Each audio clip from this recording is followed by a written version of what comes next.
Pagkindat at paghawak ni Paolo kay Kim, pinuna. Fans, hinihintay ang pag-amin ng Kim Pao.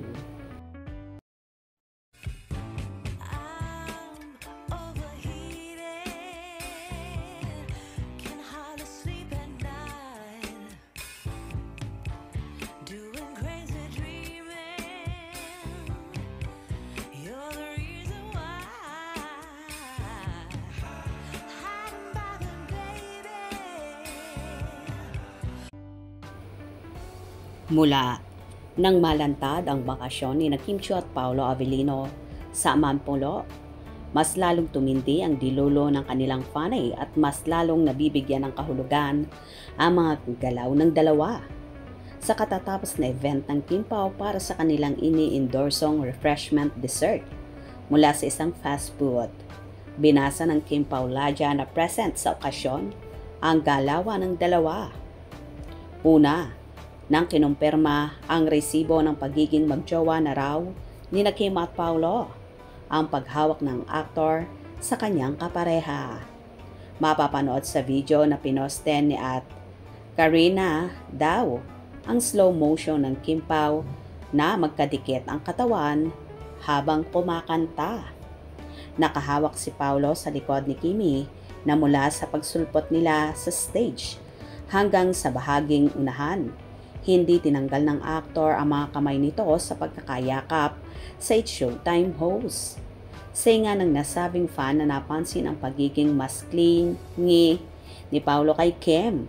Iba na ang hawak ni Paolo ngayon, no? Bukod dito, nabigyan din ng dilulo ang pagkindat ni Paolo kay Kim nang magtama ang tingin ng dalawa sa isa't isa. Pati na ang sagutan ng dalawa sa isa't isa. May jowa feels na raw, sabi pa ng ilan. Hinihintay na lang ng Kim Pao Ladja ang pag-amin ng dalawa sa kanilang relasyon. Pero kung gusto raw na maging private ang kanilang samahan, inirerespeto ito ng mga fanay.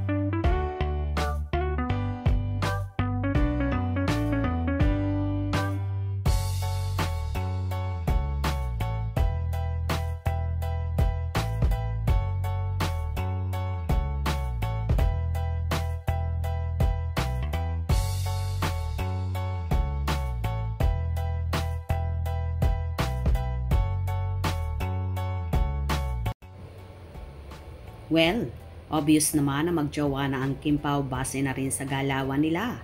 Kung yan ang gusto nila, ibalato at irespeto na lang natin ang gusto ng Kim Pao. Ang importante sa lahat, happy sila together at ini-enjoy nila ang relasyon na meron sila ngayon. Kaya maging happy na rin tayo para sa dalawa. Gets nyo ba? Hope you enjoyed. Please subscribe for more info.